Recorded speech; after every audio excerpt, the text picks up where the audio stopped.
A very warm welcome to you all. तो आज का हमारा target chapter is binomial theorem and बहुत टफ चैप्टर लगता है, मुझे पता है काफी सारे बच्चों को ये बाइनोमियल। बट देखो, आज हम काफी सारे मेथड सीखेंगे जिससे आई होप कि आपके लिए थोड़ा इजी बन पाए ये chapter. And another thing that is important to understand is इस चैप्टर को सर छोड़ नहीं सकते हैं। क्यों सर? क्योंकि there are many papers. Literally तुम बिलीव नहीं करोगे, बट जब तुम पेपर दे रहे होगे तुम्हें समझ में आ जाएगा। 2021 के पेपर जो थे, कई ऐसे पेपर थे जिनमें 6 क्वेश्चन सिर्फ बाइनोमियल से हैं। सोचो 30 में से 6 क्वेश्चन आपके बाइनोमियल थ्योरम के ही हैं।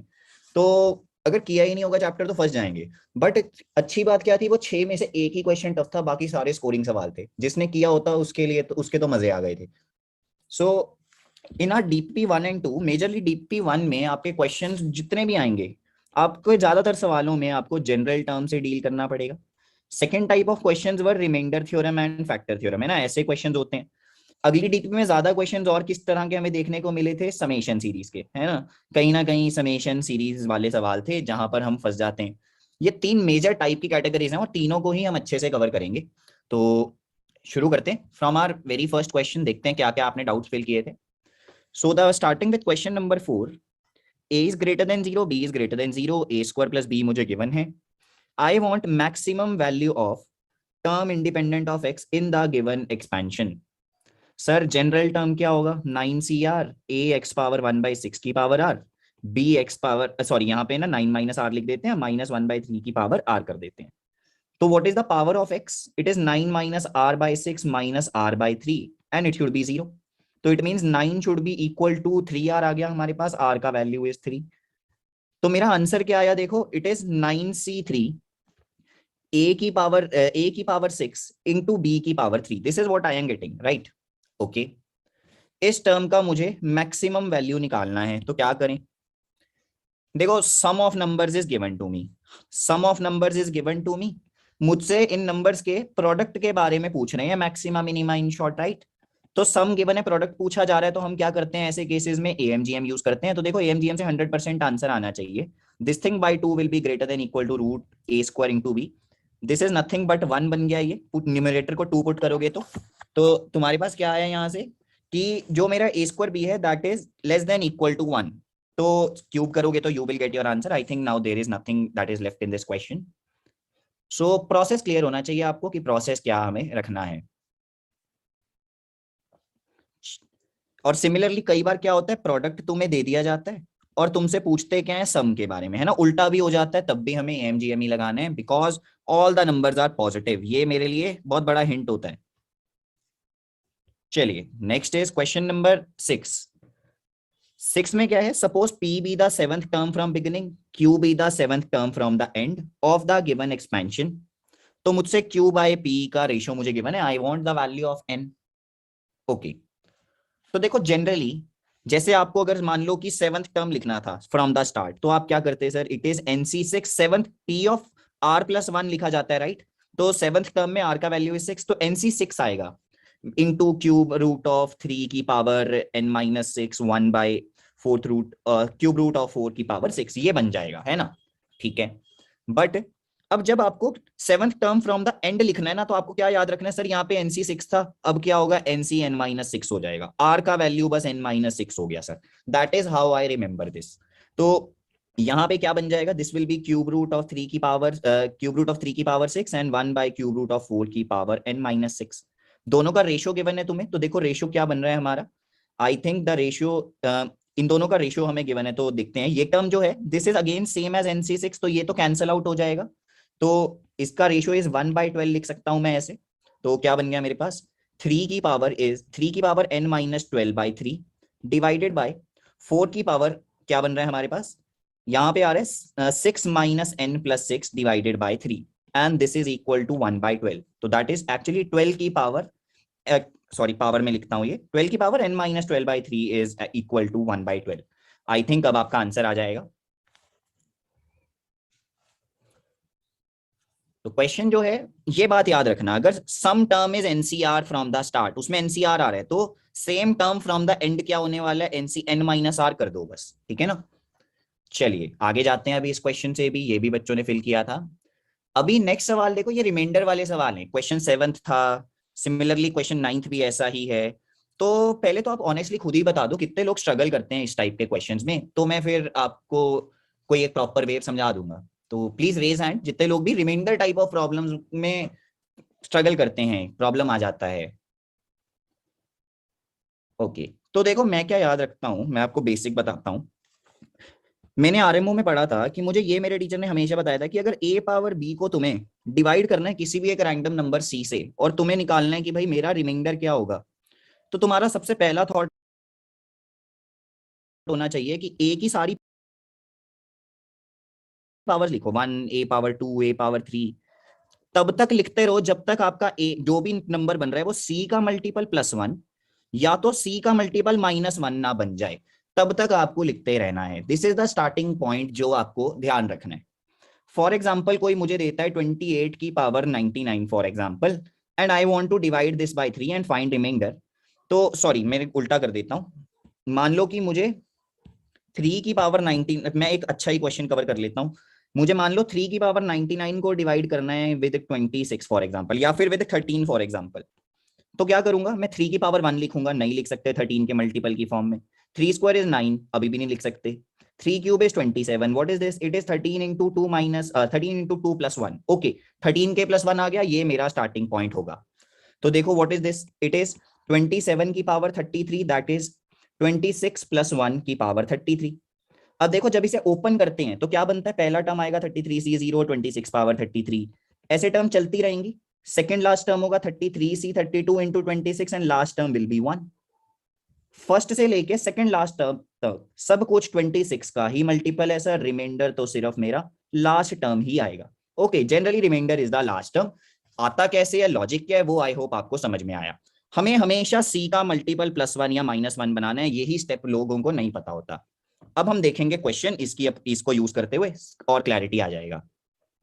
जैसे देखो आपका क्वेश्चन 7th था, इसमें क्या है, 2017 की पावर 2018 है। ये तीन टर्म्स ऐसी मुझे बड़ी बड़ी लिख के दी हैं, and I want to divide by 5।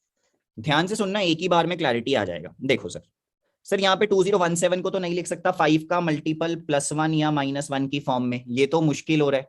ठीक है, सोचो स्क्वायर कर देते, 2017 का स्क्वायर जो होगा वो कैसा आएगा, some number that will end with 9, 9 से एंड करेगा फॉर श्योर। एंड ओके, तो मेरे पास क्या बन गया सर, ये this is some number that ends with 9 की पावर 1009। सर ये क्या है, दिस इज 5 का मल्टीपल -1, तभी ये 9 से एंड कर रहा है। तो ये मेरे पास आ गया। अब देखो आप जानते हो रिमाइंडर क्या होता है, लास्ट टर्म है ना, रिमाइंडर तो सिर्फ लास्ट टर्म होता है। तो लास्ट टर्म क्या बनेगा आपका, 1009C 1009 -1 power 1009, that is -1। Similarly अगले पे जाओ, 2008 को तो नहीं लिख सकते 5 का मल्टीपल +1, स्क्वायर कर दो। जब तुम स्क्वायर करोगे तो ये 4 से एंड करेगा, और इसको क्या 4 से एंड करना चाहिए, राइट। ओके, और इस टर्म को सर 5 का मल्टीपल -1 लिखा जा सकता है। ओके, बट सर अब प्रॉब्लम क्या है, पावर तो 2019 थी, क्या करूं इसका। कोई बात नहीं, आपको स्क्वायर करना है ना, आपको इवन पावर चाहिए था, आप क्या करो, इसको 2018 को ना एक अलग कर लो पहले से ही। मैं एक मिनट एडिट करता हूं, इट इज 2018 इंटू 2018 की पावर 2018, ये बन गया। ये टर्म क्या है, इस टर्म को अलग से डील कर लो। This is some number that end with 4 की पावर 1009, दैट इज 5 का मल्टीपल -1 की पावर 1009। तो सर रिमाइंडर क्या आएगा, -1 आएगा, अभी पीछे ही देखा था। And 2008 is in the multiplication, तो उसे मल्टीप्लाई कर दो, तो ओवरऑल रिमाइंडर इज -2008। कोई बात नहीं, आगे जाओ। लास्ट टर्म, लास्ट टर्म क्या है, 2019 की पावर 2020, ये तो पहले ही 5 का मल्टीपल -1 है, तो पावर इज 2020, तो remainder will be the last term, that is 2020C 2020 -1 की पावर 2020, तो 1 आ गया। तीनों को ऐड करो, क्या बन रहा है, 1 is cancelled, your answer is -2008। अच्छा सर अब माइनस में आ गया आंसर, तो मुझे तो 0 से 5 में चाहिए था, रिमाइंडर तो 0 से 5 में चाहिए था। तो क्या करोगे, कोई भी 5 का मल्टीपल ऐड कर दो, इस रेंज में पहुंचने के लिए डरने की कोई बात नहीं है। जैसे मैंने क्या किया, 2020 मैंने क्या किया, 2010 को मैंने ऐड कर दिया, तो 2 आ गया, 2 will be my remainder. Process क्या है कि 5 का मल्टीपल +1 या -1 ही बनाना है, तभी आंसर आएगा फास्ट, अदरवाइज फंस जाओगे। कई लोग लास्ट डिजिट से भी करते हैं, कोई इशू नहीं है, कर लो वैसा भी, वो सिर्फ 5 के काम आएगा। बट अगर आप कोई और मेथड पे चले गए, तो वो कोई नंबर दे दिया मैंने, मान लो 6 या 7, तो तुम फंस जाओगे, इसीलिए ये मेथड आना बहुत जरूरी है।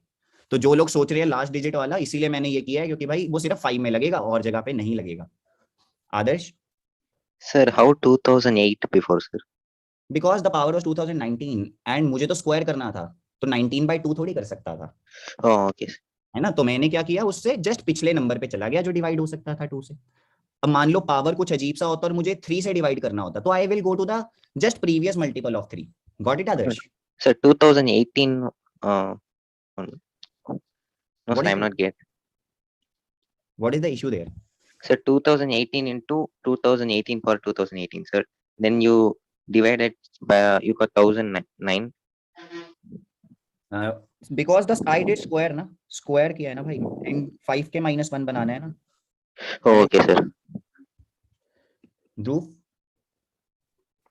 सर मेरे को ये पूछना है कि लास्ट डिजिट वाली चीज जैसे आप कह रहे हो 5 से कर सकते हैं, बाकियों से क्यों नहीं कर पाएंगे वहां कैसे पे? करेगा 6 से डिवाइड? मुझे बता, रिमाइंडर निकालना है 3 की, मेरे को रिमाइंडर निकालना है 8 पावर 1000 समथिंग का डिवाइड बाय 30। लेकिन बताओ लास्ट डिजिट से कैसे करोगे? कर सकता है क्या? नहीं। तो समझना है ना मेथड, मतलब इसीलिए कह रहा हूँ। सिर्फ 5 पे ही लगेगा, और कहीं कैसे लगाएगा, सोच के ही देख कैसे करेगा। ठीक है ना। चलिए एक और क्वेश्चन दिखाता हूँ, जिनको अभी भी डाउट आ रहा है उन्हें और क्लैरिटी आएगा। अब क्वेश्चन है, देखो मुझे निकालना है fractional part of the given number. अब ये क्या है, 2 की पावर 403/15 है। अच्छा सर, मुझे तो पता ही नहीं न्यूमरेटर क्या है, मान लेते हैं ये कुछ 15 का मल्टीपल प्लस सम रिमाइंडर होगा, I don't know about that. तो ये क्या बन गया sir? It is fractional part of some number plus r/15।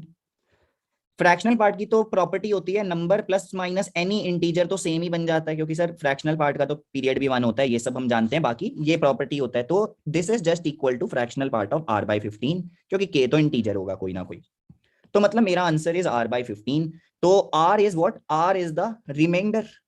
r is the remainder, मतलब मेरा टारगेट क्या है, जब 2 की पावर 403 को डिवाइड किया जाएगा 15 से, व्हाट इज द रिमाइंडर? जिनको भी पिछले में डाउट था ध्यान से सुनना इस स्टेप के बाद। देखो मुझे 15 का मल्टीपल +-1 बनाना है। 2 की पावर 4 इज 16, दैट इज 15 का मल्टीपल +1। पर पावर ओवरऑल तो मेरा 4 से डिविजिबल है ही नहीं, तो मैं क्या करूंगा, जस्ट पिछला मल्टीपल ऑफ 4 पे जाऊंगा। सर 400 लिख सकते हैं इसको कैसे? It is 2³ into 2 power 400। Okay sir, so what is this? It is 8 into 2 power 400 को मैंने क्या लिख दिया, 15 के मतलब 15 +1 की पावर 100। अब इस टर्म में देखो, इस टर्म में मेरा जो रिमाइंडर होगा वो क्या होने वाला है सर? बात फर्स्ट से लेके एंड तक सब 15 का मल्टीपल है, सिर्फ last term will be left, that is going to be 100c 100 1 power 100, जो कि 1 आ गया। बट 1 मार्क नहीं करना, 8 is also in the multiplication, तो मेरा आंसर क्या आएगा, 8 इंटू 1। ठीक है ना, तो 8 इज माई आंसर। सो ये स्टेप ध्यान से समझना है ना, मुझे 15 का मल्टीपल +-1 ही चाहिए, और कुछ नहीं चलेगा। आगे बढ़ते हैं यहां से, आई होप ये बात समझ में आई। Next is question number 10। 10 में क्या है, the term independent of x in the expansion. अब देखो दो चीजें मल्टीप्लाई हो रही हैं, मेरे लिए ये 2 ब्रैकेट्स होते हैं। बच्चे गलती क्या करते हैं, बच्चे एक एक केस लिखते हैं और उसको सॉल्व करने की कोशिश करते हैं, ये कभी नहीं करना। तुम्हें पहले क्या करना है, सारे केसेस अच्छे से लिखने हैं, क्योंकि अगर कोई भी केस मिस हो गया तो आंसर तो वैसे ही गलत आना है, फिर कोई फायदा ही नहीं होगा मेहनत का। तो पहले सारे केसेस लिखे जाएंगे, तब करेंगे calculation. Term independent of x चाहिए, x पावर 0 का कोफिशिएंट चाहिए, मतलब केस क्या बनेगा, फर्स्ट में से x पावर 0 ले लो, सेकंड से भी। अब नेक्स्ट केस इज यहां से x पावर 8 पिक कर सकते हैं, सेकंड से x पावर -8। ओके सर, अब मैं जनरल टर्म देख लेता हूं, इसका क्या है, it is 6cr into 2x² की पावर 6 -r -3/x² की पावर r। तो x की पावर क्या बन रहा है, 12 - 4r। ओके, अब करेंगे सॉल्व। फर्स्ट केस का आंसर देखते हैं। x पावर 0 का coefficient in the first bracket is 1/60, second में x पावर 0 चाहिए, पावर को 0 करना है, तो r का value is 3, that is so number will be 6c3 into 2³ into -3³। Okay, अगला केस देखते हैं। फर्स्ट ब्रैकेट से the coefficient of x power 8 is -1/81, second से तुम्हें क्या चाहिए, -8 का पावर -8 होना चाहिए, तो करके देखते हैं। इसे कर दो -8, r का वैल्यू आ गया 5, तो number will be 6c5 into 2 की power 1 -3 power 5। That is your answer. कर लो फाइनल कैलकुलेशन अब। ठीक है ना, सोचना कैसे है, पहले प्रॉपर केस बनाएंगे, क्योंकि केस ही गलत हो गया तो आगे कैलकुलेशन का कोई फायदा नहीं होगा। ये मैं क्यों बोल रहा हूँ, अभी आगे और सवालों में भी दिख जाएगा तुम्हें, क्योंकि ना बहुत अच्छा खासा क्वेश्चन बनता है जहाँ 2-2 3-3 ब्रैकेट्स होते हैं, जहाँ पे बहुत हाई चांस रहता है मिस होने का। ओके, किस किस को ये समझ में आया clearly, please raise hand. Awesome, आगे देखते हैं। अब देखो एक और आ गया क्वेश्चन, इनफैक्ट देखो ये क्वेश्चन किस चीज पे बेस्ड है, ये क्वेश्चन भी इसी पे बेस्ड है कि भाई लास्ट 2 डिजिट निकालने हैं मुझे क्वेश्चन में फॉर द गिवन नंबर। तो अच्छा चलो तुमसे ही पूछता हूँ, तुमने कैसे किया इस क्वेश्चन को approach, what was your thought Shubhajit? हाँ जी सर, मैंने ना 3 की पावर रेस कराई और पैटर्न देख लिया तो ओके, तुमने लास्ट डिजिट से कर दिया बेसिकली। हाँ जी हाँ। बिल्कुल, अगर ऑप्शंस हैं तो सिर्फ लास्ट डिजिट देखूंगा और काम खत्म कर दूंगा, बात तो सही है। बट मान लिया ऑप्शंस ना होती, ये न्यूमेरिकल टाइप में होता, तो हम कैसे करते? तो मे बी 13 तक का पता करके फिर डबल डिजिट लाने की कोशिश करते। कैसे लाएगा, मैथ्स बता मुझे। तब तो मैंने ऑप्शन वाला ही किया था, अभी आइडिया नहीं लगा। मैथ्स चाहिए मुझे तो। अथर? नहीं सर, वो मेरा भी उसी की तरह मेथड था। I forgot to lower my hand, sorry. Akshay? Hello sir, 23 को हम 13 + 10 करके कर सकते हैं, फिर 10 का इवन पावर है तो 100। अच्छा, उससे फिर 13 की पावर जो बनेगी उनका क्या करोगे? सर एंड में 13 का टर्म रह जाएगा। एक नहीं रहेगा ना, स्टार्टिंग के टर्म्स का क्या हुआ 13 की, बहुत सारी टर्म्स बचेंगी ना और भी। सर थोड़ा सा मतलब इस मेथड में थोड़ा यही कंफ्यूजन। हाँ है ना, ये तो गड़बड़ हो जाएगी। सोच कल को मैं तुझे लास्ट 2 डिजिट की जगह 3 डिजिट दे दूंगा तो क्या करेगा? सर नहीं कर पाऊंगा इस मेथड। है ना, ऐसे तो नहीं कर पाएगा फिर। हाँ तो चल मैं डिस्कस करता हूँ तेरे साथ। चल सोच अक्षत, कोई भी एक नंबर है 98987, लास्ट 2 डिजिट यार 87, यस सर। कैसे निकालेगा अगर इसको 100 से डिवाइड कर देगा? रिमाइंडर है ना 87 तो। Yes sir. ओके, तो अगर लास्ट 3 डिजिट होगा तो क्या करेगा? Divide by 1000। तो अब ये समझ में तो आया, बट अब सोच हमने क्या सोच सीखा है कि अगर कभी भी 100 से डिवाइड करना है और रिमाइंडर निकालना है तो क्या लिखना पड़ेगा इस नंबर को? सर 10 का फैक्टर। वाई 10 का फैक्टर, वाई नॉट 100? सीखा तो यही है ना, 100 का मल्टीपल प्लस माइनस 1 पहले। Yes sir. क्या सिखाया मैंने आज? कि जिससे डिवाइड कर रहे हैं उसका मल्टीपल प्लस माइनस 1 बनेगा, isn't it? Yes sir. Right. अब पर प्रॉब्लम क्या, 100 का मल्टीपल प्लस माइनस 1 पता नहीं कब बनेगा, ये बनाना ही बड़ा मुश्किल हो जाएगा। राइट, तो अब हम क्या करते हैं, 100 इज 10 का स्क्वायर, तो चलो 10 का मल्टीपल बना लेते हैं अभी के लिए, शायद थोड़ा फास्ट हो जाए। तो दैट्स वाई हम ये कर रहे हैं। रीजन समझ में? मान लो कल को मैं 64 से डिवाइड करवा रहा हूं तुम्हें किसी नंबर को, तो तुम्हारे लिए 64 का मल्टीपल लिखना इज वेरी डिफिकल्ट, तो तुम क्या करोगे, इट इज 8 स्क्वायर, तो मैं क्या करूंगा सर, पहले ना 8 से डिवाइड करके सोचूंगा। समझ में आया कैसे लगेगा अभी अप्रोच आगे? Yes sir. तो अब सोचो 10 का मल्टीपल, इसका स्क्वायर करेंगे तो 9 से एंड कर रहा है, मतलब काम तो बन जाएगा अपना। तो स्क्वायर क्या बनता है इसका? 529 है ना, तो मतलब मैं इसको 530 - 1 की पावर 14 लिख सकता हूँ, सॉरी की पावर 7 लिख सकता हूँ। But now the loop hole is कि देखो टर्म्स आर लाइक 7c0, 530 का स्क्वायर की पावर 7, 530 की पावर 6 एंड सो ऑन चलता रहेगा। सेकंड लास्ट मतलब एक टर्म आएगा 530 का स्क्वायर होगा जिसमें, फिर एक टर्म होगा 7c6 इंटू 530 क्या power 1 -1 power 6 and last term is -7c7। हमें क्या चाहिए था? अब भूलना नहीं है कि मुझे तो 100 से डिवाइड करना था, मुझे 10 से थोड़ी करना था, ये तो बस मैंने लिखने के लिए किया, टारगेट तो 100 से ही था। फर्स्ट से लेके थर्ड लास्ट टर्म तक, आखिरी दो को छोड़ के, ये सारी चीजें 100 की मल्टीपल हैं। जो भी बच गया ये आखिरी 2 टर्म्स, ये मेरे रिमाइंडर हैं। अब सोचो 1000 लास्ट 3 डिजिट होता तो क्या होता, लास्ट के 3 टर्म होते मेरे रिमाइंडर, 4 डिजिट होता तो लास्ट के 4 टर्म बच जाते। That is how we will think and that is how we will solve अब से। तो अब ये क्या बन रहा है, 7 into 530 -1, this is your remainder. देख लो जो भी बनेगा, देख लो ऑप्शन में भी दिया होगा, ये बन गया। अब देखो लोगों को इशू क्या होता है, सर 3709 आ गया, फिर से कर दो यार, 100 से डिवाइड आ जाएगा ना नंबर, 09 इज योर आंसर। ठीक है ना, प्रोसेस ये है। क्यों है ये, रीजन भी मैंने तुम्हें बता दिया। कल को अब किस किस को लगता है कि मैं सर इस क्वेश्चन में मैं बोलता लास्ट 4 डिजिट, तो कर लेंगे प्लीज रेज हैंड। 4 डिजिट भी कर लूंगा सर अब तो मैं, बताओ कौन कौन कहता है कि अब मैं कर लूंगा इसको? ऑसम, जिन लोगों ने भी हैंड रेज किया मतलब उनको मेथड तो समझ में आ गया अच्छे से, परफेक्ट है ना। जिनको नहीं क्लियर हुआ एक बार दोबारा सुनना घर जाके। चलिए अभी हम जाते हैं आगे इस क्वेश्चन से, ये अच्छा क्वेश्चन था, स्टार मार्क कर सकते हो। 12th में क्या है, coefficient of x power n in the given polynomial. अब ये पॉलिनोमियल में क्या है, C0, C1, C2 से लेके Cn तक जा रहे हैं, मतलब n+1 ब्रैकेट्स आर देयर जो मल्टीप्लाई हो रहे हैं। मुझे चाहिए x पावर n का कोफिशिएंट। तो चलो मैं तुम्हें 2 मेथड्स बताता हूँ, मेरे पास 2 मेथड्स हैं इस क्वेश्चन को करने की। एक मेथड तो तुम्हें दिया ही हुआ है, ये है ना कि मैं देख लूंगा, पर ये मैं समझा देता हूँ आया कैसे ये। देखो जो फर्स्ट मेथड गिवन है वो क्या कहता है कि sir n+1 brackets are there, x power n कैसे बनेगा, जब x को मल्टीप्लाई किया जाएगा n टाइम्स, मतलब सर n ब्रैकेट्स में से तो x को पिक किया गया और फ्रॉम वन ब्रैकेट हम लोगों ने क्या किया, कांस्टेंट टर्म को लिया। तो सर जो भी कोफिशिएंट आएगा वो क्या बनेगा, पहली बार में फर्स्ट टर्म से कोफिशिएंट ले लिया, कांस्टेंट ले लिया और बाकी सब में से x ले लिया। नेक्स्ट केस होता है कि सेकंड में से मैंने कांस्टेंट ले लिया, ऐसा चलता रहेगा। लास्ट केस आएगा कि लास्ट टर्म में से मैंने कांस्टेंट लिया। दिस इज वन वे, है ना। अब मैं आपको लेकर जाता हूं एक बिल्कुल लॉजिकल मेथड से। ये तो हो गया कि हाँ सर सोचना पड़ रहा है ऐसे। अब मैं बताता हूँ कि देखो एक्चुअली ना ये क्वाड्रेटिक इक्वेशन में तुम पढ़ चुके हो चीज।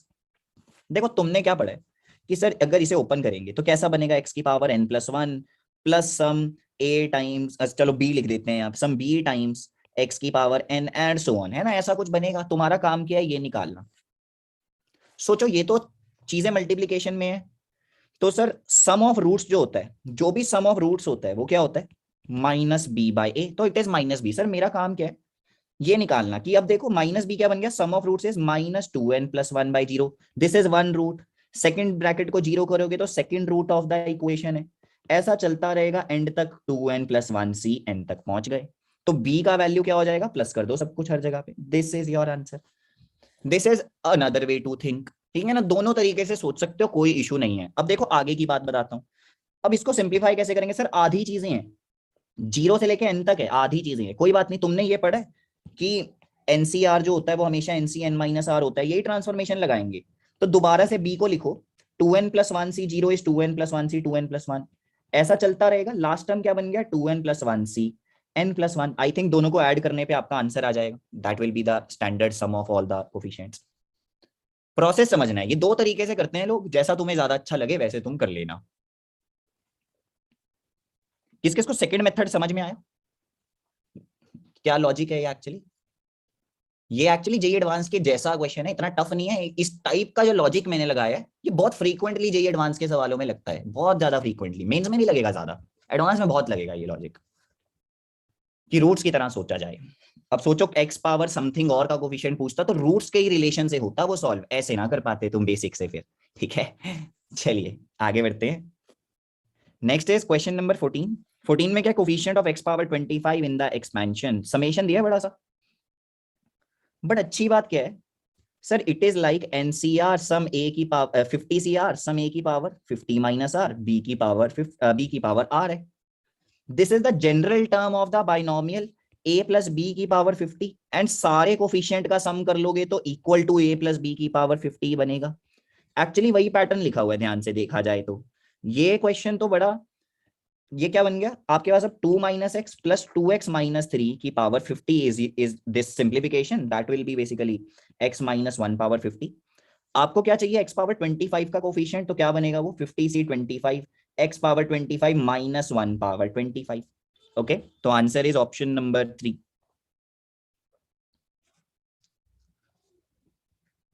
तो आई होप ये समझ में आया। ये वैसे बेसिक क्वेश्चन था, ये बहुत ज्यादा कोई टफ था नहीं कुछ इसमें ये।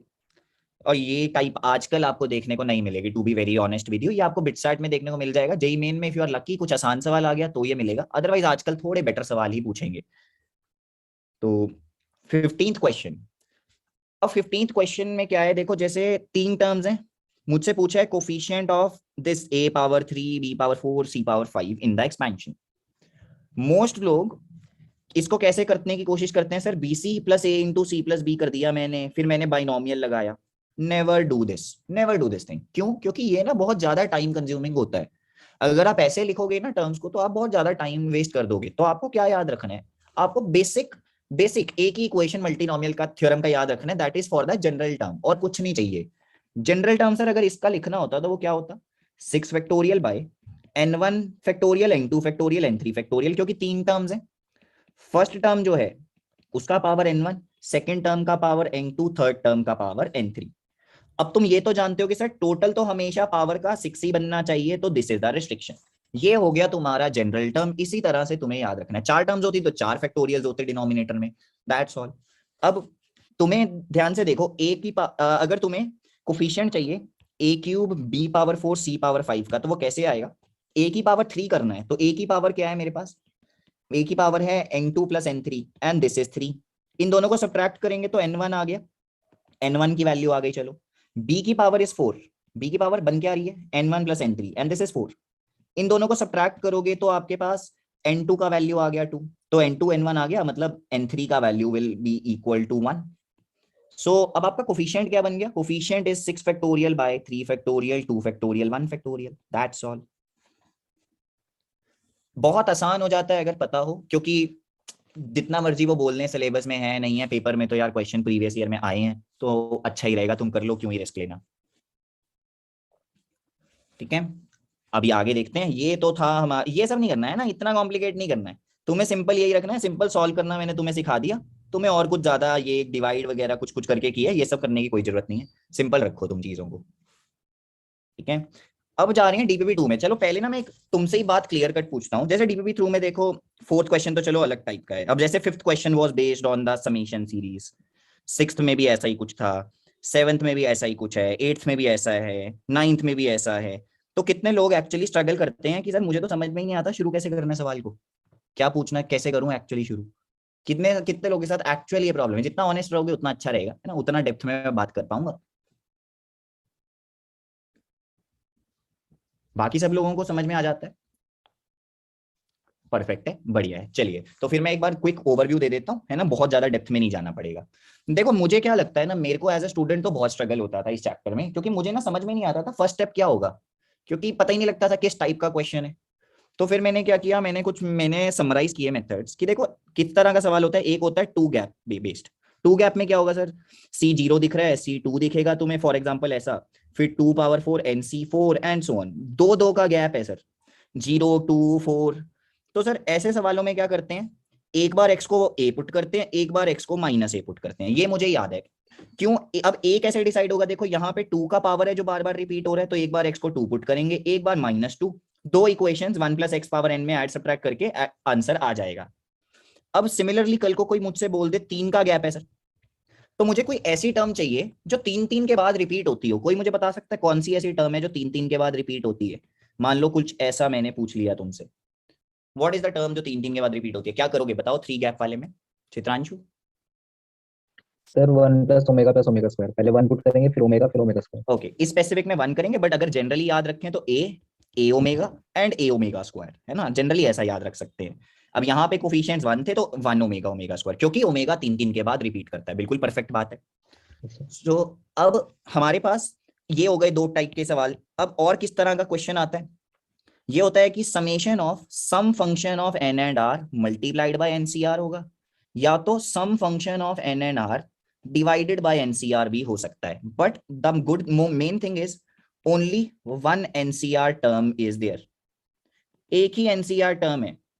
तो क्या करा जाएगा, आपको क्या याद रखना है सर, r होगा ना जहां पे भी, r की जगह पे n-r कर दो, आपका एक नया टर्म बनेगा, ऐड सब्ट्रैक्ट करके आंसर आ जाएगा। जहां पे भी r था उसकी जगह n-r कर दो। ये कहने का मतलब क्या है कि चीजों को रिवर्स कर दिया जाता है। ओके, ये मैं क्वेश्चन भी कराऊंगा तब और क्लियर हो जाएगा, डोंट वरी, ये सारे पॉइंट आ जाएंगे। तीसरा इंपॉर्टेंट पॉइंट जो मुझे दिखता है, अगर मान लो r टाइम्स NCR कहीं पे दिखता है, now there is only r को देख के मुझे क्या समझ में आता है सर, डिफरेंशिएशन का सवाल है। और अगर कोई कल को r² NCR लिख देगा तो r² को देख के क्या समझ में आता है सर, ये ना डबल डिफरेंशिएशन है। r³ लिख देगा तो ट्रिपल डिफरेंशिएशन है। अब देखो मैं इसकी डेरिवेशन करना सिखा रहा हूं तुम्हें, क्योंकि पेपर में ना रटने से कोई आपके नंबर आएंगे नहीं, क्योंकि वहां पे ना थोड़ा बहुत वो बदल के ही देगा सवाल को। आपको करना कैसे होता है sir, 1 plus x power n क्या होता है, summation of NCR x power r। मुझे चाहिए r टाइम्स NCR, कैसे आएगा, जब ये r मल्टीप्लीकेशन में आ जाए, मतलब डेरिवेटिव ले लो, क्या बनेगा, n times 1 plus x power n-1 and it is equal to summation of r times NCR x power r-1। x को 1 पुट कर दूंगा तो मेरा आंसर आ जाएगा। ओके, अब सिमिलरली अगर r² चाहिए होता तो क्या करते, आगे एक और बार डेरिवेटिव लेकर सोचते, वो अभी हम करेंगे आगे सवाल में, ठीक है ना। बट द थॉट इज कि मल्टीप्लीकेशन में जो भी पावर ऑफ r होगा उतनी बार डेरिवेटिव लेना पड़ सकता है। This is the third important type जो आपसे पूछा जाएगा पेपर में। और भी जाता हूं टाइप्स पे, और भी होती हैं, ऐसा नहीं है सिर्फ इतना ही है, दो और टाइप होती हैं। चौथी टाइप का क्वेश्चन क्या होता है, आपको देखने को मिलेगा summation NCR divided by r+1 जैसा। चीजें ना डिनोमिनेटर में होंगी ज्यादातर, उधर से मुझे हिंट मिलता है कि सर पक्का से इंटीग्रेशन इस्तेमाल किया गया है। जनरली थॉट क्या होता है, आप 0 से लेकर सम किसी एक नंबर a तक जाते हो 1 प्लस एक्स पावर n में। सो अब देखो जब इंटीग्रेट करोगे जनरल टर्म क्या होता है, summation NCR x power r, integrate होगा तो क्या बनेगा, summation NCR upon r+1 x की power r+1 limits are from 0 to a। अब a तो है, जब depending on the situation a को 1 2 3 हमें लेना पड़ सकता है।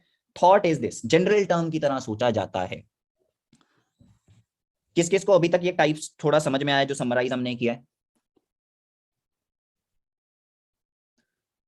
ठीक है, एक और टाइप भी ऐड कर लो। फिफ्थ टाइप क्या होता है? डबल एनसीआरस होंगे आपके पास।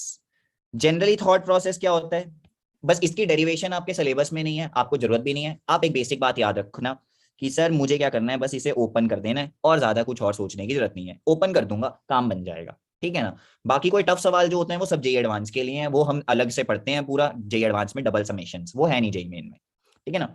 चलिए, तो अब हम देखते हैं अपने question, starting with question 4। Sum of coefficients of even powers of x in the binomial expansion. पहले तो फैक्टर ही बनाने की कोशिश करूंगा, एक्स स्क्वायर कॉमन ले लेंगे तो बन जाएंगे फैक्टर आई थिंक। तो 1 + x power 5 into 1 + x square की पावर 5 आ गया। अब मुझे इसको पूरा ओपन अप करके इवन पावर्स चाहिए। ओके सर, केसेस ध्यान से सोच के देखते हैं। सर जो फर्स्ट ये सेकंड टर्म है, इसमें तो ऑल पावर्स आर इवन, सारी की सारी ही इवन पावर्स होंगी इसमें तो, क्योंकि x स्क्वायर है तो x की पावर 2 r आएगा जनरल टर्म में। तो इसका मतलब मुझे भी बस यहां से इवन टर्म्स, इवन पावर्स को ही पिक करना पड़ेगा, राइट, क्योंकि इवन प्लस इवन ही बनेगा। ओके, तो फर्स्ट केस क्या है सर, यहां से x पावर 0 का कोफिशिएंट ले लिया, यहां से तो सारी ही पावर्स हो सकती हैं, ऑल पावर्स आर पॉसिबल। यहां से x पावर 2 लिया, यहां से फिर सारी all powers are possible. x4 का कोफिशिएंट लिया, यहां पे सारी पावर्स ले सकते हो। और जब आप, हाँ बस ये 3 केस आपके पास आ रहे हैं, ठीक है सर। तो सर फर्स्ट केस का आंसर क्या बनेगा? What is the coefficient of x power 0 in the first step? That is 5c0 multiplied by, sir सारी पावर्स ले सकता था मैं तो sum of all the coefficients in this, what is the sum of all the coefficients? x को 1 कर दो, 2 power 5। Next case का आंसर क्या आ रहा है? Sir x 5c2 is the coefficient of x square. Second में से मैं सर सारी की सारी पावर्स लेने वाला हूं। Third case is 5c4 into 2 power 5। I think now you will get your answer.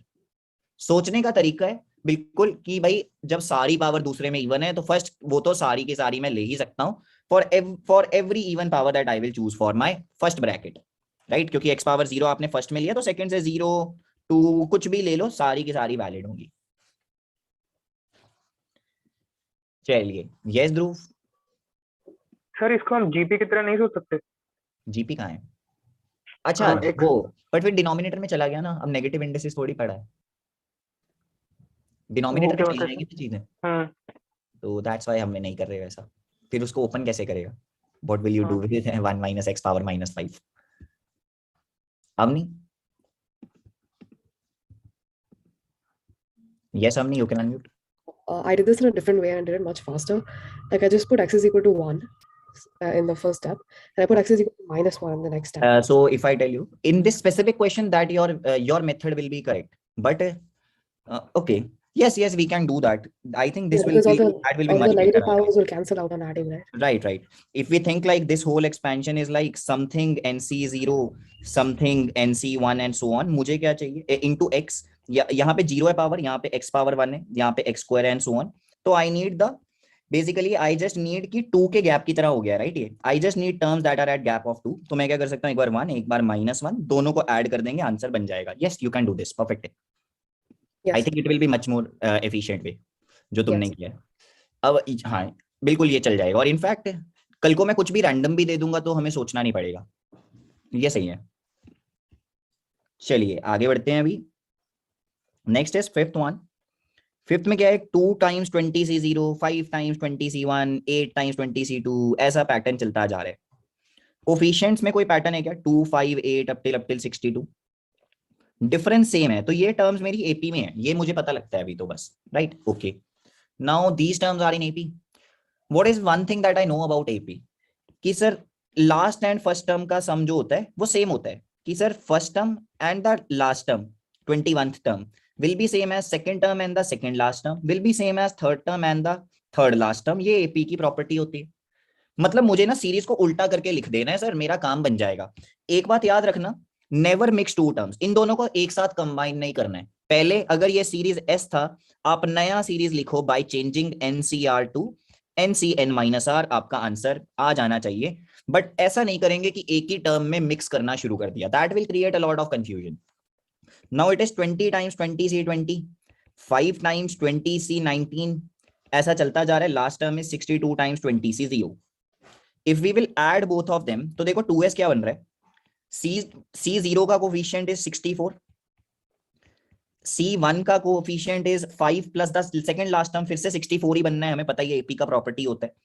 तो ऐसा चलता रहेगा up till 20C 20। This is going to be our answer. I think ये कैंसिल कर दो। Now this is 2 power 20, so your answer is 2 power 5 into 2 power 20, that is 2 power 25। तो final भी हमने सॉल्व कर लिया। प्रोसेस आपको समझ में आना चाहिए कि क्या किया, फर्स्ट एंड लास्ट से डील करना था तो हमने सीरीज को उल्टा करके लिख दिया। और कई बार हम क्या करते हैं, कई बच्चे ऐसा भी करते हैं कि सर मैंने बिल्कुल जनरल टर्म लिख दिया into 20CR and at the end you can change R by 20 minus R, that is always also the same thing। बिल्कुल यही लॉजिक है ना? Yes Subhajit. Sir, like I wrote the general term 3R minus 1, 20CR. 3R minus 1, 20R minus 1, हाँ 3R तो minus 1 is invalid ना, when you will take R as 0 you are getting minus 1। हाँ तो मतलब वो सर तूने टर्म गलत लिखी है, मैं कहता हूँ कि मतलब तब सही लिखी थी, हाँ तो बताओ उसके बाद क्या इशू आया। हाँ तो उसको अलग अलग कर दिया 3R। मान लो AR प्लस B थी कोई टर्म, है ना, AR plus B into 20CR था तुम्हारे पास, राइट? हाँ ऐसा जी हाँ जी तो तू क्या कर, AR into 20CR plus B times 20CR, this is differentiation हाँ and this is just the simple sum आ जाएगा, ये B टाइम्स 2 पावर 20 जो भी आएगा। हाँ हाँ बिल्कुल ऐसा कर सकता है, परफेक्ट है, कोई इशू नहीं है इसमें। ठीक है। चलिए आगे बढ़ते हैं। Next is sixth one. Now sixth में क्या है, 50CR 50 minus R C 25 minus R है। समेशन चाहिए हमें and I want the value of k where k time it is given to me as k times 50C 25। Okay, अभी के लिए मेरा थॉट क्या है, सिर्फ इसे ओपन अप कर दूं, जस्ट ओपन दिस थिंग। अब देखो वैसे ना एक और अप्रोच भी मैं आपको सिखाऊंगा, एक एडवांस का अप्रोच है वैसे वो, बट काम आ जाएगा क्या पता कुछ लोगों के। तो इसे ओपन अप करोगे तो क्या बनेगा, ये 50 factorial R factorial 50 minus R, next is 50 minus R factorial 25 minus R factorial 25 factorial. ये हो गया कैंसिल। अब तुम्हें कुछ नहीं समझ में आ रहा है इसके आगे क्या करें, तुम्हें दूसरी साइड दिख रहा है 50, ये क्या है, this is 50 factorial 25 factorial 25 factorial. मतलब ये टर्म तो बनाना ही बनाना है, नहीं तो आंसर वैसे ही नहीं आ रहा। तो एक 50 ऑलरेडी है, 25 है, क्या करो 25 फैक्टोरियल से डिवाइड मल्टीप्लाई कर दो, एटलीस्ट 50 से 25 टर्म तो बनेगा। ओके, अब क्या बन गया देखो, 50 से 25 into summation of R from 0 to 25 क्या है ये आगे, it is 25 factorial upon R factorial 25 minus R factorial, that is 25CR। तो आप जब समेशन करोगे तो 2 पावर 25 ही बन गया ये, that will be the value of k। Okay, अब ये तो हो गया तरीका ओपन अप करके, बट आपको ऑनेस्टली बताऊं तो मेंस के अलावा एडवांस के सवाल कभी भी ओपन करके सॉल्व नहीं होते। उसमें क्या अप्रोच तुम्हारे काम आता है, मान लो कोई तुम्हें दे दे summation of N1CR1 into N2CR2। आपका टारगेट क्या है कि सर पहली बात तो R1 प्लस R2 मेरा कांस्टेंट बनना चाहिए। अगर R1 प्लस R2 आपका कांस्टेंट बन रहा है, मान लो ये कांस्टेंट कुछ C है, तो आपका आंसर क्या होगा, your answer is coefficient of x की power C that is R1 plus R2 in 1 plus x की पावर N1 प्लस N2। ये आपका टारगेट होता है। एग्जाम्पल दूं, मान लो कोई तुम्हें दे दे 10CR into for example 10C 10 minus R हो गया कहीं पे, दोनों का सम क्या है 10 बन रहा है, तो आपका आंसर क्या होगा 1 प्लस x पावर 20 में coefficient of x power 10 that is 20C10। Okay, that is how we think. ये बहुत अच्छी अप्रोच है, अगर आप याद रख सको तो बोनस है, नहीं तो छोड़ सकते हो, कोई जरूरत नहीं है। ठीक है, चलिए अभी हम जाएंगे आगे। 7th में क्या है, Sn मुझे दिया हुआ है, समेशन दिया है फ्रॉम 1, ये ना एक्चुअली 1 बाय NCT है, यहाँ पे है, यहाँ पे भी ना T बाय NCT होना चाहिए, तब ये सेंस बनाएगा, अदरवाइज ना ये सेंस नहीं बनाएगा। TN ऐसा होना चाहिए। अब मुझे क्या दिखता है सर, पहला काम होता है टाइप आइडेंटिफाई करना। सर कैसा है ये TN, it is some function of NNR multi divided by NCR। अगर मैं रिकॉल करवाऊं तो देखो सेकंड पॉइंट जो हमने किया था, ब्लैक से मार्क करता हूं, सेकंड पॉइंट जैसा है ये। क्या सीखा था सर, R की जगह N माइनस R करना होता है, यही करेंगे इस क्वेश्चन में, बिल्कुल R की जगह N माइनस R करेंगे। देखते हैं क्या बनेगा। सो नया tn मेरे पास क्या बन जाएगा, मतलब t की जगह n माइनस टी कर दूंगा तो it will be summation n minus T upon nc n minus T, and nc n minus T तो फिर से nc t ही होता है। ठीक है सर, अब क्या करो, इन दोनों tn's को ऐड कर दो, तुम्हारा आंसर आ जाएगा। 2 टाइम्स tn क्या बन गया, summation of n by nc t, that is n times sn। काम खत्म। थॉट क्या है, स्टार्टिंग स्टेप आइडेंटिफाई करना। किस किस को अप्रोच समझ में आई कि ये कर कैसे रहे हैं, क्या किया हमने एग्जैक्टली, पॉइंट समझ में आया कि कैसे रिलेट किया हमने। It is like second type का क्वेश्चन था जो, ओके। आर की जगह n माइनस आर कर देते हैं सर जहां पे भी होता है। चलिए आगे देखते हैं अभी। 8th क्वेश्चन, 8th में क्या है, 20c1 है, 2 square 20c2, 3 square 20c3, 20 square 20t, 20 तक जा रहे हैं और पूरा ही सॉल्व करना पड़ेगा। ओके, तो इन शॉर्ट वो कहना क्या चाहते हैं, summation is from r equal to 1 to 20 R square into 20c r, sir ये पूछ रहे हैं। अच्छा, आर स्क्वायर को पढ़ के मुझे समझ में आ गया 100% डबल डिफरेंशिएशन पे बेस्ड क्वेश्चन है ये तो। ओके, अब क्या करें, अब जनरल टर्म से ही सोचा जाता है। 1 प्लस एक्स पावर 20 क्या होता है sir, summation of 20cr x की पावर r। एक बार डेरिवेटिव लिया तो क्या बना, 20 into 1 plus x power 19 is summation of r times 20cr x power r minus 1।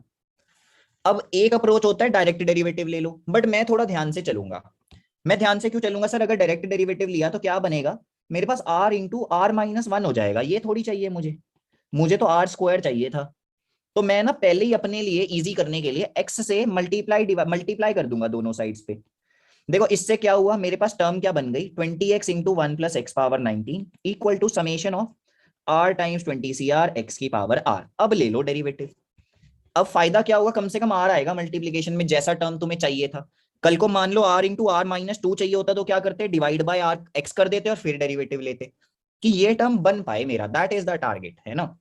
अब डेरिवेटिव ले रहे हैं तो क्या बनेगा, 20 into 1 plus x power 19 plus 380x into 1 plus x power 18, and this is equal to summation of r square into 20cr x power r minus 1। अब x को 1 कर देंगे तो आंसर आ गया। So my answer will be 20 into 2 power 19 plus 380 into 2 power 18। So अगर मैं common लूंगा तो क्या बन गया, 380 plus 40 that is 420 into 2 power 18। Okay, पूरा भी सॉल्व करके मैंने दिखा दिया। इससे पता लगता है कि इतना ज्यादा टफ तो नहीं था, अगर पहला स्टेप पहले ही क्लियर हो कि यार मुझे तो डबल डेरिवेटिव लेना ही है, सोचना ही नहीं फिर तो कुछ और, कि भाई यहां तक तो पहुंचना ही है। ठीक है, चलिए आगे बढ़ते हैं अभी। Yes Amni. Sir, could you repeat the second last step? Like, how do you get 380? I just substituted x as 1, right? x1 चाहिए ना तुम्हें, तो यहाँ पे देखो ये बनाना है, यहाँ पे x है ना, इसको 1 कर दिया बस, x को हर जगह 1 हो गया फिर। No, sir, could you explain that step, like the second differentiation step? Okay, so on one side you had r into 20cr x की power r minus 1. If you will take derivative, you will get r into r minus 1 term, right? Yes, sir. But you need r square. Yeah. So what we can do is we can multiply by x on both sides. ये x power r बन जाएगा और अब ले लो derivative. Got it? अपनी मर्जी से पहले वो टर्म पावर बनानी है, ताकि क्योंकि डेरिवेटिव जब लेंगे तो पावर आएगा मल्टीप्लिकेशन में। कॉमन सेंस से ऐसे सोच रहा हूं मैं, है ना, सोचना पड़ेगा ये। मतलब अब जैसे कल को मैं तुम्हें, चलो तुमसे क्वेश्चन है r इंटू आर माइनस 2 होता तो क्या करते तुम, r माइनस 3 होता चलो तो क्या करते। So first take differentiation, like first differentiate, right, and then take maybe 1 by x square out common. बिल्कुल we will divide by x square to first of all make this power. Yes, correct. Logic बिल्कुल clear हो गया तुम्हें, मतलब। चलिए Chitranshu. Hello sir. Yes sir, जैसे वो are square के फॉर्मेट में लिखा है, अगर हम उसमें NCR equal to n by r n minus r CR minus 1 के फॉर्मेट में लिखे तो r के टर्म r के फॉर्मेट में आ जाएगा। कभी जरूरत ही नहीं पड़ी लाइफ में वो सब फॉर्मूलों की। सर फिर r के फॉर्मेट में आ जाएगा सर, फिर हो जाएगा इजीली। कर लो, मैं कभी नहीं करता, बस जरूरत ही नहीं। जब मेरा क्वेश्चन हमेशा इस मेथड से कितना भी टफ हो जाए हो सकता है, तो मैं क्यों ऐसे मेथड जाऊं जिससे होता ही एक सवाल सॉल्व है। मुझे पता है इससे हर सवाल हो जाएगा। मैंने इतना अप्रोच तुझे समझाया, r माइनस 3 आ जाए, कुछ भी रैंडम आ जाए, हो जाएगा। तो अगर ये तू सीखना चाहता है तो तेरे नहीं को सर, ये समझा मुझे, ये समझा मैंने, ऐसा समझा ना। ये तेरे को ये स्केलेबल अप्रोच है, ऐसा अप्रोच यूज करो जो अगले 50 में भी लग सकता है, राइट। क्योंकि पेपर में इतना टेंशन होता है ना कि तुम सिर्फ वही मेथड लगा पाते हो जो ऑब्वियस होते हैं तुम्हें, अब तुम वो नहीं लगा पाओगे। जैसे तुम अगर कुछ मुश्किल सोच रहे हो अभी कि यार अभी तो मैंने बड़ा सोच लिया, बट वहां पे लग नहीं पाएगा शायद वो। फिर अभी क्वेश्चन क्या है, value of C1/2, C3/4, C5/6। Sir पहली बात दिखती है 2 का गैप है, दूसरी चीज दिखती है सब डिनोमिनेटर में नंबर जो है उस कारण समझ में आता है इंटीग्रेशन भी किया गया है। ये 2 स्टेप का सवाल है, 2 का गैप भी है, इंटीग्रेशन भी किया गया है। तो पहले ज्यादा आसान क्या होता है तुम्हारे लिए, 2 गैप से डील करना। तो पहले क्या करो ना, तुम पहले 2 का गैप यूज करके सीरीज बना लो। देखो तुम्हें पता है ये क्या है, C0, C1x, C2x² and so on, ऐसा कुछ है। एक बार 1 करो पुट, एक बार -1 पुट करते हैं, 1 करते हैं, एक बार -1, और दोनों को क्या करेंगे, आई थिंक ऐड कर सब्ट्रैक्ट कर देंगे तो आंसर आ जाना चाहिए। तो क्या बनेगा, 2 power n will be equal to 2 times C1x, या फिर ऐसा भी करने की जरूरत नहीं है, आई थिंक आपको ना ये भी करने की जरूरत नहीं है, छोड़ो, है ना। पुट क्यों करना है, आपको बाद में दिक्कत होगी। x तो आपको बचा के रखना है, क्योंकि x अगर हमने पहले ही यूज कर लिया तो बाद में इंटीग्रेट कैसे करेंगे, प्रॉब्लम हो जाएगा, राइट। x तो बचा के रखना है, तो एक बार ये लिख दिया, एक बार 1 - x लिख लेते हैं। उससे क्या होगा, इन दोनों को ऐड सब्ट्रैक्ट करके ही मेरा आंसर आ जाएगा। सब्ट्रैक्ट करेंगे तो क्या बन रहा है, 1 + x power n - 1 - x power n by 2 is C1x, C2x, C3x³ C5x power 5 and so on. अब सर इंटीग्रेट कर दो दोनों साइड पे, 0 से लेके 1 तक, आई थिंक आंसर आ जाएगा। तो देखो यहाँ क्या बनेगा, C1/2, C3/4, C5/6। ओके बन गया। तो यहाँ पे क्या बन रहा है, 1 + x power n by n + 1, half तो है ही, चलो, -1 + 1 - x power n by n + 1। This is what we are getting. 0 से 1 पुट करोगे तो आ जाएगा आंसर। 2 गैप भी था, इंटीग्रेशन भी था, ज्यादा आसान होता है 2 गैप से डील करना, इसीलिए पहले C1, C3, C5 बनाया हमने, फिर उसके बाद इंटीग्रेट किया। कई बच्चे देखो इसको ऐसे भी डील करते हैं कि सर मैंने क्या किया, 1 + x पावर n को पहले 0 से 1 इंटीग्रेट कर दिया, एक बार 0 से -1 इंटीग्रेट कर दिया, इन दोनों को ऐड सब्ट्रैक्ट करके मेरा आंसर आ गया। Yes, this is also a good approach, no problem. इसमें आपने क्या किया, ये 2 गैप वाली चीज यहाँ पे लिमिट्स में कवर कर लिया ऑलरेडी, ठीक है ना। दिस इज ऑल्सो वैलिड, ये गलत नहीं है। चलिए, आई होप ये समझ में आया। अभी आगे बढ़ते हैं। Now the 11th one. 11th question में क्या है, r is given to you as a बड़ा सा कुछ term, greatest integer of r given है, f is the fractional part. तो ग्रेटेस्ट इंटीजर r चाहिए मुझे इन टर्म्स ऑफ f। अच्छा देखो, मैं ना आपको एक अप्रोच बताऊंगा जो कि आपके हर इस तरीके के सवाल को सॉल्व करवा देगी, तो ध्यान से सुनना बस। कि देखो सर अप्रोच क्या होती है, एक f' लिखा जाता है जो कि होता है इसका रेसिप्रोकल, है ना। इसका रेसिप्रोकल लिखा जाता है वो कि सर 1/√2 + 1 की पावर 2n + 1। इसको आप रैशनलाइज करोगे, क्या बना, √2 - 1 power 2n + 1। Okay sir, what is this term, sir 0 से 1 में लाई करता है, तो ओवरऑल f भी तुम्हारा जो होगा वो 0 से 1 में ही लाई करेगा, f'। ठीक है सर। अब दूसरा स्टेप हमेशा क्या होता है, या तो आपको r + f' करना है, या तो आपको करना है r - f'। आपको ऐसा रास्ता पकड़ना है जिससे दोनों चीजों का सम करके इंटीजर आ जाए, या तो डिफरेंस लेने पे इंटीजर आ जाए। जिस चीज में इंटीजर बन रहा होगा उसी रास्ते पे चल देना है, कोई रटने की जरूरत नहीं है। जैसे फर्स्ट में तो सर सारी जगह पे प्लस साइन है, ये f' में अगर थोड़ा ओपन करके सोचोगे तो कैसा बन रहा है देखो। तो पहला टर्म में आपके पास आ जाएगा C0 √2 पावर 2n + 1, फिर आएगा C1 -C1 √2 पावर 2n, फिर आएगा +C2 √2 पावर 2n - 1, फिर -C3। सोचो दोनों को अगर आपने ऐड कर दिया तो क्या होगा, √2 की ऑड पावर्स आ जाएंगी जो कि इंटीजर बन ही नहीं सकता, तो ये अप्रोच नहीं यूज करना। सब्ट्रैक्ट करेंगे तो क्या बनेगा, √2 की इवन पावर्स ही बचेंगी सर, मतलब r - f' में जो भी आएगा √2 की इवन पावर्स ही बचने वाली हैं, तो सर इंटीजर तो ये बन ही जाएगा। ओके सर, तो मतलब मुझे सब्ट्रैक्ट करना चाहिए था। ठीक है भाई, अब आगे देखो। Now what is r is f plus greatest integer r minus f' is equal to integer. Greatest integer r is integer, जितनी भी बची हुई चीजें हैं दैट इज f - f', इसे भी इंटीजर होना पड़ेगा। हमेशा यही अप्रोच होता है। सोचो ऐड करके करते तो क्या होता है, f + f' इंटीजर आ जाता है यहाँ पे, ठीक है ना। दोनों तरीके यही काम करते हैं हमेशा। अब इससे क्या समझ में आया कि सर f तो मेरा 0 से 1 में था, f' भी मेरा 0 से 1 में था, दोनों का डिफरेंस जो होगा वो हमेशा ही बेसिकली -1 से 1 में रहेगा। Therefore the only possibility is equal to 0 हो जाए, तो f will be equal to f' आ गया। आई थिंक अब आपका आंसर बहुत आसानी से आ जाएगा। ये लोगों को समझ में ही नहीं आता करना क्या। आपको बस ये याद रखना है, या तो ऐड करो या तो सब्ट्रैक्ट करो। जिस रास्ते पे इंटीजर बन गया वो रास्ता परफेक्ट है। किस किस को बात ये समझ में आई?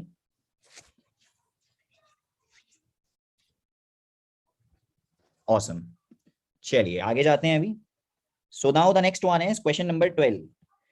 वैसे 12 से पहले ही मुझे ये एक रेशियो आपको बतानी चाहिए थी, मैं अब बता देता हूं। चलो देखो, एक रेशियो बहुत काम की होती है, that is NCR upon NCR minus 1। ये क्या होता है? It is n minus R plus 1 divided by r। ये रेशियो बार बार कहां पे काम आती है? जब भी आपको दो कंसेक्यूटिव नंबर्स का रेशियो निकालना होता है, जब भी दो कंसेक्यूटिव कोफिशिएंट्स का रेशियो चाहिए, ये काम आएगा ही आएगा। सेम रेशियो काम आएगी कभी भी ग्रेटेस्ट टर्म निकालना है, उसमें भी ऐसा ही रेशियो दिखने को मिलता है। तो अब अपने सवाल पे जाते हैं। मुझे निकालना है ये 1 plus C1 by C0, 1 plus C2 by C1 and so on. मतलब I need to find 1 plus CR by CR minus 1 का product where R is going from 1 से लेके n तक, है ना? ऐसा समझते हैं। ये रेशियो क्या है? This is n minus R plus 1 divided by R। तो ओवरऑल ये क्या बन गया term? It is n plus 1 divided by R, और मुझे इसका प्रोडक्ट चाहिए फ्रॉम 1 टू n। तो न्यूमरेटर में क्या होगा? n plus 1 n times multiply होगा तो n प्लस 1 पावर n बन गया। डिनोमिनेटर में क्या होगा? देखो 1 इंटू 2 इंटू 3 से लेकर n तक जा रहे हैं, that is n factorial. Question खत्म। ये रेशियो पता होना चाहिए, बट है ना, ऐसा नहीं है डिराइव कर रहे हैं बैठ के पेपर में। और कोई रेशियो याद रखो ना रखो, ये काम आ जाता है। कभी भी दो कंसेक्यूटिव टर्म्स का बहुत बार आएगा वो। अब टर्म्स जो DPV 1 के क्वेश्चन है उनमें भी कई जगह शायद आपको देखने को मिले, नहीं मिला था तो PYQ में तो फॉर श्योर देखने को मिलेगा ये चीज। अभी जाते हैं 14th पे। एक्चुअली 14th क्वेश्चन ना मुझे याद है, इसमें ना कुछ मिसप्रिंट था और बच्चों ने बाउट फॉर्म में भी फिल किया था कि सर यहाँ पे 3 होना चाहिए। Yes, it should be cube root of 3, है ना? ये मिसप्रिंट था। आपको क्या चाहिए? Sum of rational terms of this. 3 चीजें हैं सर यहाँ पे, तो मतलब मल्टीनोमियल थ्योरम का इस्तेमाल करना पड़ेगा। तो terms will be 10 factorial by a factorial b factorial c factorial. Root 2 की पावर a है तो 2 की पावर a बाई 2 हो गई। 3 की पावर हो गई तुम्हारी b बाई 3। c की पावर हो गई 5 की पावर हो गई तुम्हारी c बाई 6। हमें चाहिए रैशनल टर्म्स, मतलब ये सारी पावर जो है वो इंटीजर होनी चाहिए। स्टार्ट विद दिस, सबसे बड़ी नंबर से शुरू किया करो। c should be multiple of 6। तो सर c 0 हो सकता है या c 6 हो सकता है, मैक्सिमम यही हो सकता है। ओके सर, अब अगर c 0 है तो तुम्हें क्या पता है कि सर a प्लस बी का वैल्यू तो 10 होगा, एंड a जो होगा वो 2 का मल्टीपल होगा, b जो होगा वो 3 का मल्टीपल होगा। तो क्या क्या केसेस हो सकते हैं? मान लेते हैं b is 0, a can be 10। अगर b इज 3 तो a तो हो ही नहीं सकता, a तो ऑड हो ही नहीं सकता। तो नेक्स्ट केस इज b को आप 6 कर दो, a का वैल्यू 4 आ गया। और अगला केस कोई पॉसिबल नहीं है। These are the only 2 cases that are possible. तो a b c का क्या क्या वैल्यू हो सकता है? 10 0 0 4 6 0। अब अगले केस पे जाओ, जब c को 6 लिया तो क्या बनेगा? a प्लस b का वैल्यू विल बी 4, क्योंकि टोटल तो 10 होना चाहिए था sir. a is multiple of 2, b is multiple of 3। तो अगर b को 0 लिया a विल बी 4, b को 3 लिया a 1 होगा, जो कि पॉसिबल नहीं है। तो only one case is there 4 0 6। So these 3 cases will give you your answer. शुरू कैसे कर रहे हैं? सबसे बड़े वाली नंबर से, फिर उसके बाद उससे छोटा नंबर से देखेंगे। जैसे c है, c पे सबसे कम रिस्ट्रिक्शन है, वो 6 का मल्टीपल है, बहुत बड़े नंबर का मल्टीपल है, कम केस बनेंगे। तो मैंने c से शुरू किया। ओके, तो आई होप ये समझ में आया अब कैसे करना था। ABC के जो भी हमारे केसेस थे वो मैंने लिख दिए। This is 1, this is 2, this is the third case. Okay, तो आई थिंक ये, हाँ, एक लास्ट क्वेश्चन और रह गया, और ये तो ऑलमोस्ट लाइक हर बच्चे ने ही फिल किया हुआ था। बट आई वांट कि आप अपना मेथड बताओ, जिन्होंने भी ट्राई किया है एटलीस्ट, क्या मेथड था। देखो मैं पढ़ देता हूँ सवाल। सवाल क्या? Coefficient of x square in the expansion of the product. This is first bracket, this is the second bracket, this is the third bracket. 3 brackets हैं, a b c है। मतलब मेरे को क्या चाहिए? a into B plus C में coefficient of x square क्या होगा? So how can we approach this question? What will be the correct strategy? Chitranshu? Hello sir. हाँ यस चित्रांशु। तो जो आपने बी टर्म लिखा है उसमें पहले मैंने मल्टीनोमियल से केसेस बनाए। ओके, तो तुम मल्टीनोमियल से जा रहे हो। Okay perfect.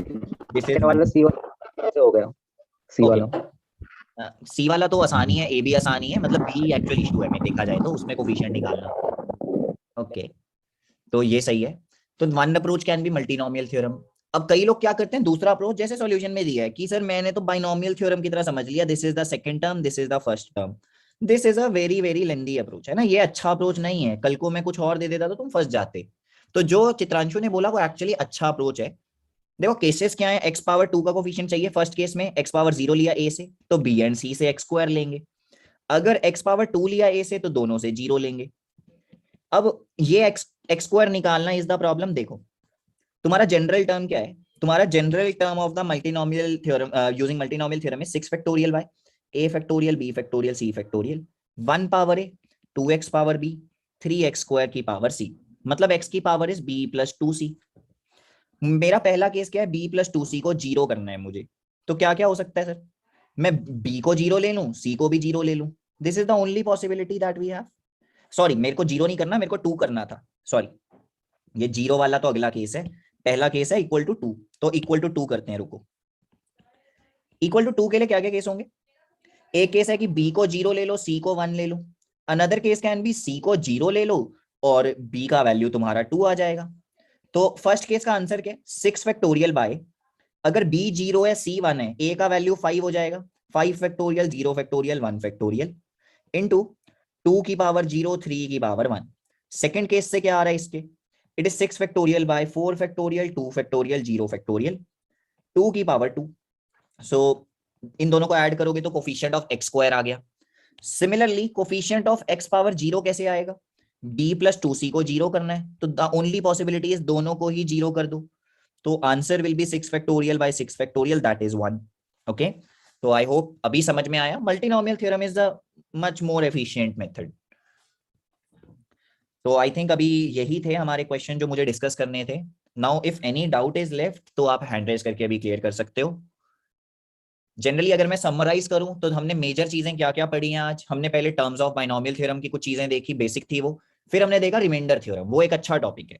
फिर हमने देखा कि समेशन सीरीज के मेथड्स क्या क्या हो सकते हैं।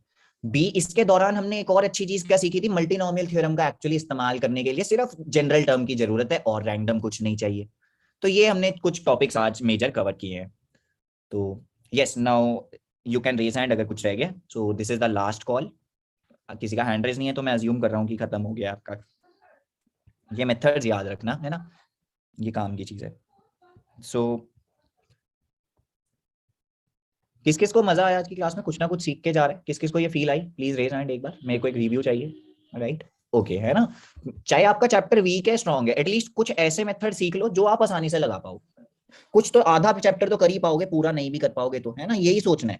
पूरा नहीं होता तो आधा तो करूं यार, छोड़ना नहीं है बस, ठीक है। Adarsh, you want to ask something? Sir, 13th question. Obviously DPP2. हमने कवर किया था क्या? No, sir.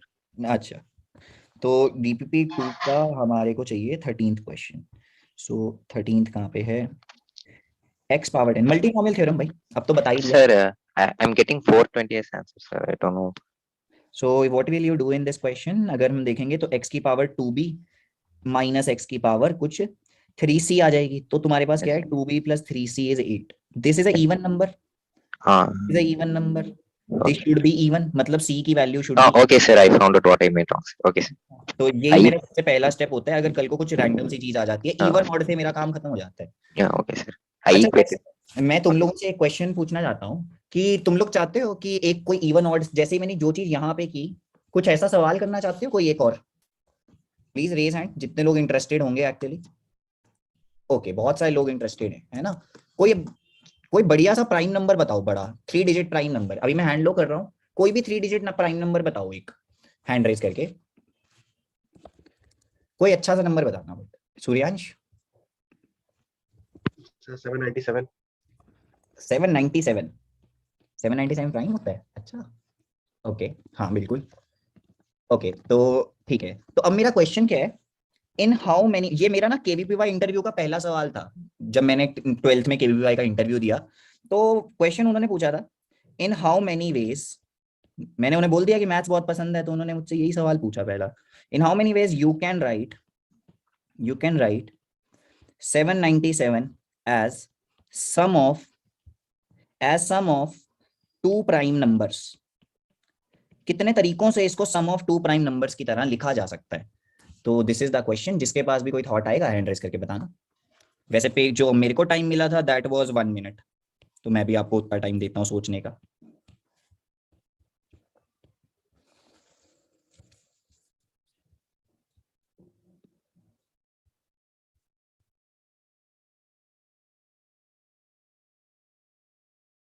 हाँ तो बोलिए। Sir, just asking, is the answer 0? Okay may be, I am not sure. Because prime numbers 2 को छोड़ के बाकी सारे odd होते हैं, तो odd plus odd तो देगा नहीं। बिल्कुल सही बात है, बिल्कुल तो- डायरेक्शन परफेक्ट है, यही मैंने भी आंसर किया था इसी तरह से, बिल्कुल सही है। एक्चुअली अगर दो नंबर्स मुझे चाहिए जिनका समय 797, मैं क्या जानता हूँ प्राइम नंबर्स की खास बात, 2 is the only even prime, बाकी सारे के सारे जो भी अदर होते हैं वो सारे के सारे ऑड होते हैं। अगर मैं एक नंबर इवन रखूंगा, एक नंबर को ऑड रखूंगा, तभी सम ऑड आ सकता है, अदरवाइज तो सम ऑड आएगा ही नहीं। कर कभी भी दो ऑड नंबर का सम ले लिया, मतलब only possibility is 2 and 795, but 795 prime है ही नहीं, तो देयर इज 0 पॉसिबिलिटी। बिल्कुल परफेक्ट है, तुम हमने जो किया बिल्कुल सही किया। अरे यार वो गायब हो गया कहीं पे, आई होप समझ में आ गया होगा। ये रहा है ना, सो बिल्कुल सही है। इवन ऑड का लॉजिक यूज करना था, मैंने तो तुमसे ऊपर इंस्टेंट पूछ लिया सवाल, तो फिर भी थोड़ा फिजिबल हो जाता है, बट ये काफी अच्छी अप्रोच थी, बढ़िया। चलिए आई थिंक हमारे डाउट्स हो गए हैं, तो अभी किसी को कुछ भी और पूछना है तो they can raise hand, and बाकी लोग लीव कर सकते हैं। Bye bye everyone, take care.